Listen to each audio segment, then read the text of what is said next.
Police বাহিনীতে যোগদানের পরে এই পর্যন্ত আসলে নারী হিসেবে আমি কোনো বৈষম্যের শিকার হইনি। জেন্ডার ডিসক্রিমিনেশন যে ব্যাপারটা সেটা আসলে থাকে, যেমন আমাদের সারা বাংলাদেশে হাতে গোনা 2-3 জন ফিমেল অফিসার ইনচার্জ আছে। তো এটা আসলে আমার মনে হয় যে এটা কিছুটা বৈষম্য। আমার মনে হয় যে আমরা নারীরা তো আসলে পিছিয়ে নেই। পুলিশ ডিপার্টমেন্টে অনেক সাহসী নারী আছে যারা সফলতার সাথে দায়িত্ব পালন করতে পারবে। তো সেই ক্ষেত্রে আমি বলবো যে নারীদেরকে এই ধরনের চ্যালেঞ্জিং কাজে নারীদেরকে সুযোগ দিতে হবে। আসলে সুযোগ না পেলে তো তারা আসলে এইসব পেশায় তাদের কর্মদক্ষতা দেখাতে পারবে না। নায়াসিনামাইড ও স্যালিসাইলিক সমৃদ্ধ লিলি ফেস ওয়াশ যা ফেসের ডেড স্কিন সেল দূর করে দেয় দ্বিগুণ ফাস্টার ব্রাইটেনিং। আউটসাইড ক্যাডেট হিসেবে চাকরিতে পুলিশ বাহিনীতে যোগদান করি। তো আমাদের ট্রেনিংকালীন সময়ে আমি শ্রেষ্ঠ নারী ক্যাডেট হিসেবে আইএনএ মেডেল প্রাপ্ত হই। সফলতার সাথে আমি আমার ট্রেনিং সমাপ্ত করে আমি চাকরিতে যোগদান করি। চাকরিতে যোগদান করার পরে আমি বিভিন্ন সময় বিভিন্ন ইউনিটে কর্মরত ছিলাম। আমি এর আগে এ থানায় আসার আগে আমি কক্সবাজার জেলার ঈদগাঁও থানায় ছিলাম। তো সেখানে অনেক বিভিন্ন আমার চ্যালেঞ্জের মুখোমুখি হতে হয়েছে।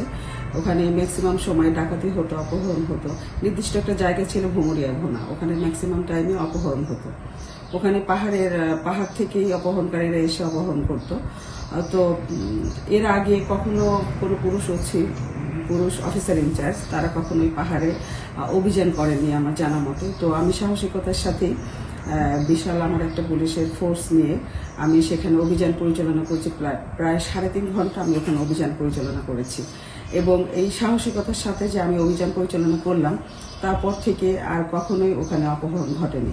তো আসলে এটা একটা অনেক বড় একটা চ্যালেঞ্জ। একটা নারী হিসেবে আমি দেখিয়ে দিতে চাই যে আমি পুরুষের চেয়ে কোনো অংশে কম না। মাদক হচ্ছে সব সমস্যার, সব ক্রাইমের প্রধান। মাদকের কারণে মানুষ টাকার অভাব বোধ করে এবং সেই কারণে সব অপরাধ হয়। আমার মনে হয় যে সব অপরাধের মূল হচ্ছে মাদক। তো আমি এখানে অনেক মাদকের মামলা গ্রহণ করেছি, মাদক উদ্ধার করেছি এবং মাদকের সাথে যারা জড়িত তাদেরকে আমি গ্রেপ্তারের আওতায় এনেছি। এমপি মহোদয় আছেন, তিনিও যোগদানের পরে তিনি এটা হাতে নিয়েছেন যে আমাদের এই মিরসরাই থানাকে মাদক মুক্ত ঘোষণা করবেন, কোনো মাদক থাকবে না। তো উনি আমাকেও পরামর্শ দিয়েছেন যে মানে মাদকের সাথে যারা জড়িত, মাদক যারা গ্রহণ করে, যারা মাদক বিক্রি করে, মাদক যারা কাছে রাখে, তাদেরকে আইনের আওতায় আনার জন্য। অপরাধগুলোর মধ্যে বিশেষ করে চুরি, ডাকাতি, ছিনতাই এসবই অপরাধ হয়। তো আমি আসার পরে আমি অনেক ঝামেলা ফেস করেছি। এখন আল্লাহর রহমতে কোনো সমস্যা হচ্ছে না। এলাকার জনগণের সহযোগিতা অনেক বড় একটা বিষয়। এলাকার জনগণকেও সচেতন হতে হবে। আমরা যারা কর্মজীবী নারী, তো পরিবারের একটা দায়বদ্ধতা থাকে, এটা আসলে আমাদের ম্যানেজ করে চলতে হবে। দুজনে চাকরি না করে আসলে সচ্ছলভাবে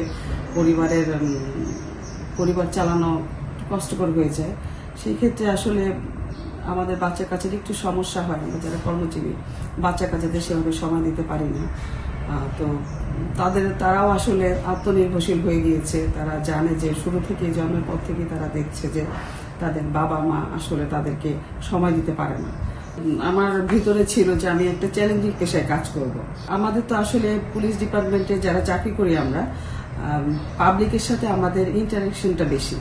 তো অনেক নারীরা আছে, তারা আইনি সহায়তা জন্য অনেক নারী অফিসার ইনচার্জের কাছে এসে যেভাবে তারা তাদের ভেতরের কথাগুলি বলতে পারে, পুরুষ অফিসারের কাছে হয়তো তারা শাই ফিল করে, সবকিছু তারা শেয়ার করতে পারে না। তাদের ভেতরের যে কথাগুলি, তারা যে নির্যাতিত হচ্ছে, তাদের আইনি সহায়তার জন্য হয়তো কমফোর্ট ফিল করে না। তো নারী অফিসার হিসেবে আমি মনে করি যে নারীদের জন্য এটা অনেক বড় একটা কমফোর্ট জোন।